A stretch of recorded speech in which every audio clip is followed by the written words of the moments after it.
I really wish this was a joke. Like I'm running out of words. Like, hold on, let me sit down. Let me sit down because this is like therapy to me. What's going on, people? Aaron here, back again with another video. Shout out to everybody always tuning in, showing love, support, all of that good stuff.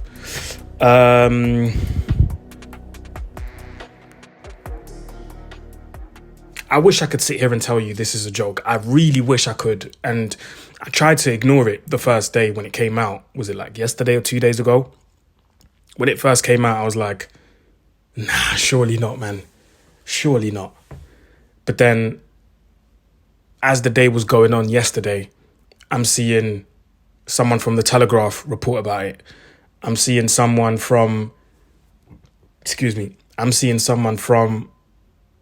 David Ornstein, actually, yeah, from The Athletic. I'm seeing David Ornstein report about it. And it just keeps getting bigger and bigger. Before we get to anything, shout out to everyone tuning in, as always. It's road to 13K. We are almost there, so if you haven't subscribed, please do so.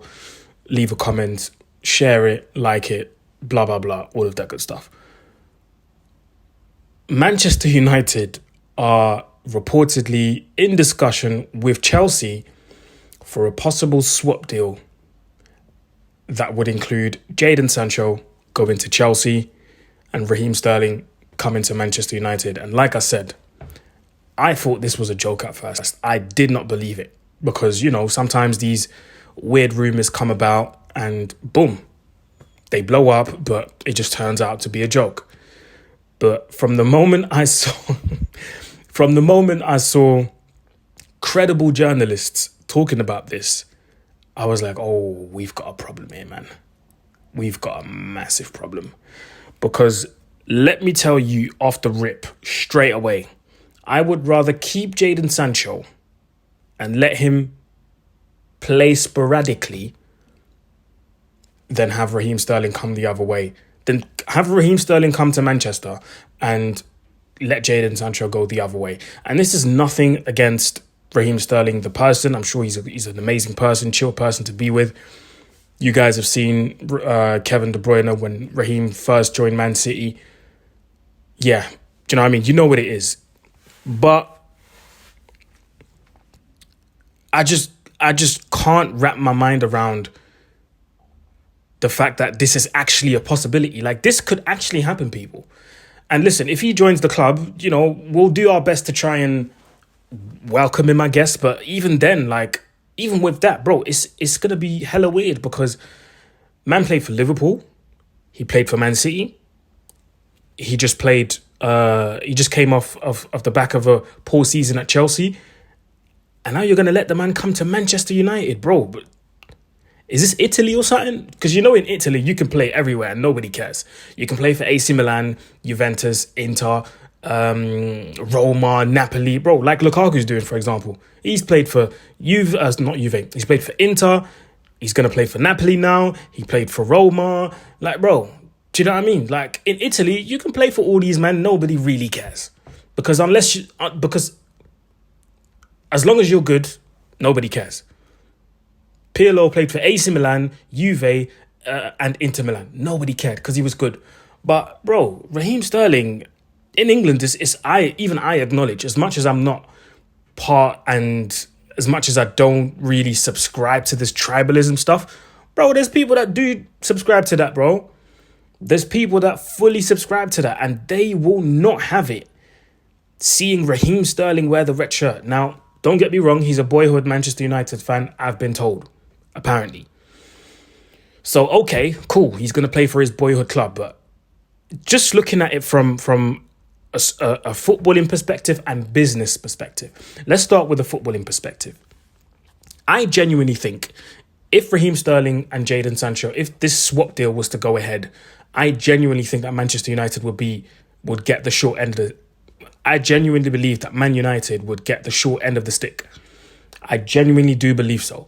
Because, like I said, I would rather keep Jadon Sancho on the bench and let him play sporadically or let him go to Juve then let him go to Chelsea, join the Mandem, acclimatise to the Mandem. He's in London, familiar territory, close to family, which means he's going to be comfortable, gain confidence, be able to focus on football. Yes, the media attention's going to be around the club, but bro, when you're around the Mandem, you tend to forget about a lot of things. But bro, if you let him join that team with all these ballers around him, it's going to start clicking here and there, boom, and he's off. And he's going to be off to an amazing Chelsea career, or he could be off to an amazing Chelsea career.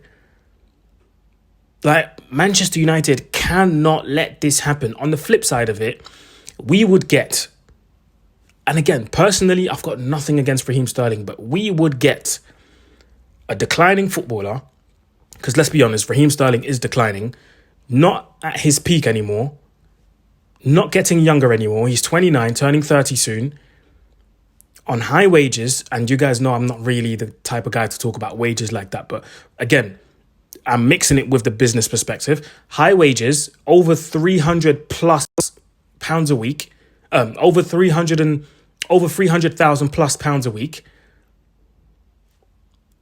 What else? And yeah, like I said, the age thing, because when Ineos came in, to carry on with the footballing stuff, you would get someone in who is not a big chance creator, who heavily relies on a system where he can fit in and thrive. The England system was a good one where he thrived in, especially during the Euros. The Man City system massively benefited. Sterling massively benefited from that system. He looked like a world beater in that system. Soon as he went to Chelsea, where things were a bit discombobulated, things weren't really clear tactically, he declined. So those are the dangers of actually allowing the swap deal to go ahead. Now, let's look at it from a business perspective. I'm actually baffled that Ineos would allow something like this to happen, because did we not learn from the previous swap deals that happened? I don't know how many swap deals Man United have done in their whole history, but the two most recent ones, those weren't the best swap deals. Those were not the best swap deals. We let Wayne Rooney go back to Everton plus money, and we got Lukaku in return. Did that work out? Ish. The swap deal prior to that was the most catastrophic one I've seen in my whole life. And it's honestly given me the Switch vibe. You know that Nike advert, the Switch, when Ronaldo switches bodies with some random kid that lives in England? That's what it's given me. The swap deal prior to the Rooney and Lukaku one, catastrophic. Alexis Sanchez obviously came to Manchester United, and Henrik Mkhitaryan went to Arsenal. Horrible swap deal. Horrible. And I can't think of many swap deals in the world that have worked out, apart from the first one that pops into my head. The first one that pops into my head is the swap deal between Inter Milan and Barcelona, where Barcelona let Barcelona let Samuel Eto'o go to Inter Milan, and Ibrahimovic came the other way. And it worked out perfectly for Inter Milan because they won a treble. So, I don't know, man. It's just... And again, why would Ineos sanction something like this? Or why would they even consider sanctioning something like this, when this is the kind of stuff that the Glazers would have done 10 years ago? If Ed Woodward, Richard Arnold and John Murtough were still here, this is the kind of deal they would be all over. And they would do everything in their power to make this deal happen. But they're not here anymore. It's Ineos now. Dan Ashworth, John Wilcox. Is it John? Is it Johnny? Anyway, Wilcox, Ashworth, Sir Dave Brailsford, Omar Barada, Sir Jim Ratcliffe. Like, why would they sit down together and even think of making this deal happen? Like, I just don't understand it. I'm very confused, people. I am very, very confused.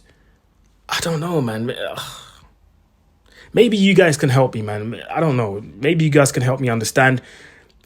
But I just think it's a wrong swap deal, man. It's a wrong deal to even go into negotiations to. It's the wrong thing to do. there's nothing positive, in my opinion, that can come from this. And you can call me negative all you want, all of that stuff. I swear we weren't. I swear we were meant to. I swear we were meant to like bring down the age, the average age at Man United, which is now around 23, 24. So you're gonna bring in a man that's turning 30 soon. We have a history of 30-plus-year-olds coming to the football club and not doing well. And if they do well, it's the first season or the first 6 months, but then they decline. We need to learn from our mistakes. We honestly need to learn from our mistakes big time. If you're going to let Jadon Sancho go, let him go abroad. Juventus, whatever. Let him go abroad. Let him focus on football. Be away from England and all the media attention, etc., etc. Cool. But then replace him adequately. Before I started this video, I just got a notification that Liverpool and Federico Chiesa is a here we go. And I'm going to do a video after that about this. These are the type of guys we should have looked at, because you look at Federico Chiesa's profile, clearly that's the type of player that Ten Hag wants. It's pace, it's power, it's very much direct wingers, not too many skillful wingers, but more like direct wingers. We should have had a look at him. 13 to 15 million euros. That's a bargain, bro. That's what we paid for Mazraoui. These are the type of players we should have looked at. But instead, we're looking to do a swap deal with Chelsea for Raheem Sterling. Surely this can't happen. Surely this cannot happen. Because it doesn't make sense from a business standpoint, and it doesn't make sense from a footballing standpoint. Yes, you're getting a leader. Yes, you're getting an experienced player. But I think this is the wrong move, man. And again, I've got nothing against Raheem Sterling personally.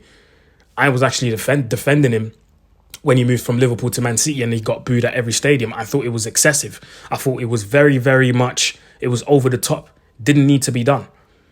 But this, bro, if he's going to get booed at every stadium for the move that could potentially happen now, what can I say? How do you then expect me to sit here and defend him? Because, bro, come on. A tiny bit of integrity. A tiny bit. Because like I said, I don't subscribe to the whole tribalism thing, but come on, just a tiny bit. Liverpool, City, Chelsea, and now United. What's next? Arsenal. Like, I don't know, man.